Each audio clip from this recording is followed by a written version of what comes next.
Chapter 15. My government knows nothing of any clandestine activity of any sort in that area, Mr. Ambassador. Grigory Komarinets had repeated, speaking not to Ridgely, but directly into the CNN camera. General Mavis stood with his hands clasped behind his back as he watched the report on the big TV in the Situation Room. This Ambassador Komarinets was good, no question. Or maybe the folks in Moscow had lied to him, and he honestly didn't know what was going on. "Meters," he said. "Call someone. Make sure Ridgely gets a cookie for helping us out on this. An assignment in Vienna. A slot on Larry King. Whatever makes him happy." "Yes, sir," Meters replied. He stood where he was. Mavis hadn't said to call now, and there wasn't any hurry. These things were best done discreetly, not making the connection too obvious. Mavis glanced at him. Meters looked uneasy, preoccupied, but then why shouldn't he? According to CNN, they might be working up towards World War III. And they might be, at that, but not the way any of these people thought. Mavis turned back to the screen and watched for a few seconds more until CNN cut to a commercial. Then he turned and headed down the corridor towards his office. Meters, after an instant's hesitation, followed. When they were out of earshot of the officers still watching the TV, he jogged a few steps to catch up and said, "Excuse me, sir. Might I have a word with you?"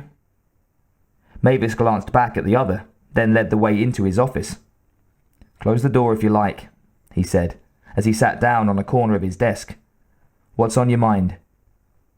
Meters stepped in and closed the door.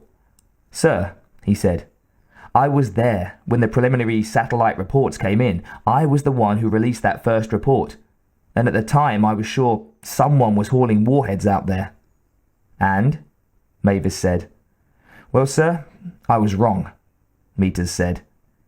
"I've been looking at the technical reports and I don't think we're seeing missiles out there. The figures don't add up." Mavis nodded. "You figured that out all by yourself, did you?" "Yes, sir," Meters said. "And if those aren't bombs or missiles, then Ambassador Ridgely and the rest could be stirring up a hornet's nest over a threat that doesn't even exist. We might be..." Mavis held up a hand and cut him off. "Stop right there." He stood up. "I like you, Meters. You're a good man. You take orders, but you're not afraid to make decisions. You've got a good brain. And that's why I'm not going to have you arrested and thrown into protective custody." Meters blinked. "Sir?" "All right. That hotspot isn't any Russian missiles," Mavis said. "Think it through then. There's something there. So if it isn't nukes, what is it?" Meters looked blank. "Think, man," Mavis said. "What might it be?" "I don't know, sir." "Whatever it is, there's a lot of energy being thrown around, right?" "Yes, sir." "Well, then maybe it's something our weapons people wouldn't mind getting a look at." He decided to go ahead and let Meters in on it, if he picked up the clues. "Maybe it's something we've had a shot at before and didn't get. Something you probably heard rumors about but couldn't get confirmed. Maybe you thought those rumors were bullshit. Well, they weren't." Meters looked baffled. "I'm not following you, sir," he said. "Last time we saw something like this was 6 months ago, in New York," Mavis said. Meters looked blank, then his jaw dropped. "Oh my God," he said, suddenly understanding. "I thought, yes, I heard rumors, but I thought it was a hoax or a cover-up." "No," Mavis said, "it's real." "But sir, aliens, a spaceship." Mavis nodded. "An entire fucking fleet of spaceships, actually, at least in New York." "Then, excuse me, sir, but what do we hope to accomplish this time when they're in Siberia? What's the point of blaming it all on the Russians?" "The point is to keep the Russians busy, let them know we're watching them, and to keep our own people from figuring out what's going on and spreading it all over the news. We don't want anyone to know about these creatures. It'd cause panic if too much got out." "But these... doesn't the public..." Meters paused, not sure where to begin. The whole issue was too large, so large that he couldn't quite believe the military had a right to keep the public ignorant. "Listen, Meters," Mavis said. "I don't know much about how you heard about the operation in New York, so let me tell you a few things. These aren't cuddly little ETs come to invite us to join the Galactic Brotherhood. They're a bunch of vicious bastards. We don't know for sure why they come here, what they want, or how they'll react to anything we do. But we do know that they have the technology that makes us look like a bunch of aborigines. If we go ahead and tell everyone, yes, we've been visited by monsters from outer space, and yes, they are monsters, then we can guess some of the reactions we'll get from the public. We'll have panics and new religions popping up and crazies blaming it on the CIA and people screaming at us for covering up and all the others saying it's a hoax. Right now we can't even prove it's not a hoax. Those things cover their tracks. All that would be bad enough, but what worries us is how they would react." "They? The aliens?" "Oh. Because Meters, we see 3 possible outcomes if word gets out that we have these nasty visitors dropping in." He held up one hand and ticked off fingers. "First, they might not care. They might go on just as they always have. That's arguably the best case all around, though since they do kill people, it's not ideal." He raised a second finger. "Second, they might just pack up and leave. That means no more killings, but it also means that we have no chance of learning any more about them, or about whatever else might be out there waiting for us. We don't like that much, but it still beats the third option." He raised his third finger. "Third, they might invade. They might just decide that the cat's out of the bag and there's no more point in subtlety. And if they do, Meters, we're dead meat." Meters frowned. "Sir, the way I heard it," Meters said, "we won in New York." "More of a draw, at best," Mavis said judiciously. "We didn't capture anything, and we didn't beat them. But they're gone. They went away. But they left because they were done with their visit, not because we really hurt them. And that was on our own territory, with everything in our favor. Those things play rough. So it's because of that third possibility that we're keeping quiet. That, and other considerations." "But what if they decide to invade anyway? Shouldn't we be doing something?" "We are, Meters." Mavis sat down again. "That's what this whole operation is about. We're trying to get our hands on some of their technology, to see if we can't take a few jumps forward, so that if they decide to take over, we stand a fighting chance." "You said they cover their tracks." "Sure they do, but they're not infallible. We didn't capture anything in New York, or on the other visits we know about, and yes, there have been others. But this time, it's not a whole fleet. It looks like a solo, and one that's run into trouble." He pointed in the general direction of the Situation Room. "That landing in Siberia didn't look planned, Meters. We might be looking at a shipwreck rather than an invasion. So this could be the best chance we'll ever have. We want whatever we can get that's out there. In fact, we're sending a team in after it. General Phillips and a bunch of his boys." Mavis stood again. "And that's what this cover story is about, Meters," he said. "If the Russians scream about an intrusion on their territory, we'll just say we were responding to a terrorist threat. Our pal Ridgely just set that up for us. And Komarinets fell right into it by claiming his bosses didn't know anything." He grimaced. "If we get what we're after, great. If we don't, and the Russians don't, because those things get their ship flying again and get away, and cover their tracks as well as usual, we'll live with that too. If Phillips and his team get killed or captured, well, it's an embarrassment, but they were an embarrassment anyway. And legally, that whole department doesn't even exist. It's all black budget. We could even claim they're freelance. The important thing here is that we don't want to wind up with those alien toys in Russian hands, and not in ours." That said, he stared back at Meters, awaiting a reaction.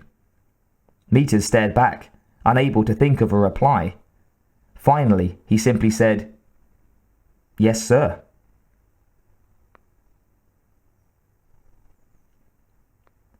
The helicopter pilot called back. "General Phillips, we'll be on the ground in 5 minutes." "Good," Phillips replied. "Radio ahead. Tell Lynch to have the men ready." Schaefer snorted. "Lynch," he said. "Good name. Wouldn't want to let any nasty little details like the law get in the way." Phillips turned on him angrily. "Damn it, Schaefer," he said. "I wouldn't have hauled your ass down here if I didn't think we needed you and nobody else." Schaefer glared silently at him. He was tempted to ask whether they'd ever considered asking Rash. After all, Rash had pulled his own weight last summer, same as he always did, and Rash might still be naive enough, or altruistic enough, or something enough, to have cooperated with Phillips without this much hassle. He didn't mention Rash, though, because he didn't want to give the general any ideas. Rash had his own life out there in Oregon, and Schaefer wasn't about to do anything that could screw it up. "I've got a good team put together," Phillips said, "but they've never seen actual combat with those things." "What about all the boys you had on 3rd Avenue last summer?" Schaefer said. "What happened to them? They all take early retirement or get hit by the last round of reduction in force?" Phillips shook his head. "Firing a few rounds at a spaceship isn't what I had in mind as actual combat. You know something about those creatures, Schaefer. You have a feel for the way they think. My men don't. Teach 'em. We're trying." "So what are you doing to prepare 'em?" Schaefer asked. "Screening old Godzilla movies?" "Damn it," Phillips shouted.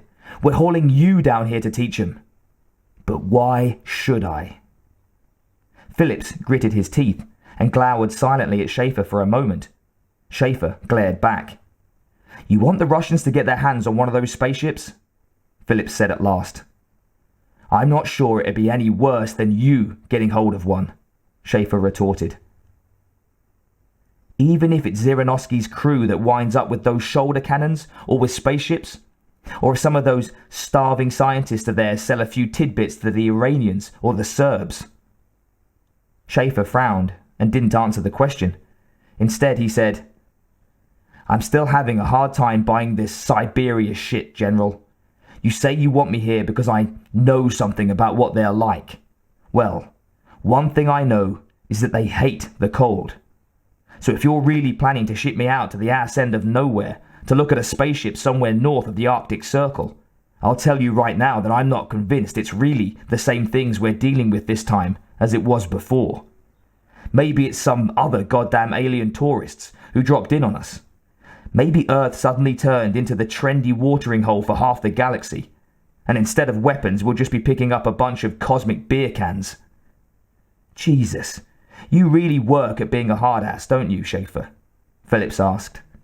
"You look for any reason you can to make this harder on everybody. You think we're all idiots? You think we didn't check this out, didn't think of the possibility that it's somebody else? Sure, those things like it hot, but they don't like it radioactive. The ships in New York didn't leak neutrons when they landed. This one did. And the ones in New York weren't spraying heat around like a fucking furnace, and this one is. So it's not the same gang," Schaefer said. "If you can handle one species of alien showing up on our doorsteps, why not 2 or 3? Because everything else fits, Schaefer. So they were in trouble when they came down this time. Something was fucked up somewhere. It's the same creatures. It's just how they came down that's different. We think it was a forced landing, maybe a crash. All the stories about the Roswell saucer are a bunch of bull, but this one's real. Which means we might have a good chance of getting a look at their technology, if the Russians don't get it first. And if they don't blow it all to hell. Remember the one that Dutch killed in Central America? You think we could forget?" Phillips eyed Schaefer thoughtfully. "You still won't help." "You haven't said anything to change my mind," Schaefer said. "Why should I care whether we beat the Russians? We beat them to the moon, and all we got out of it was tang." Phillips nodded. "All right then, screw the patriotism. If you won't work with us because it's best for the country, how about for your family? This team, these men, this whole project, they mean a lot to me. You help them, help me, and I'll do what I can to get you some information on your brother." Schaefer stared silently at him for several long seconds. Then he asked, "If I go along on this little jaunt of yours, you'll tell me what happened to Dutch?" "I'll try." Schaefer considered that for a long moment, then said, "I'll think about it." Phillips looked at Schaefer's face and decided not to push his luck. He sat back and waited for the chopper to land.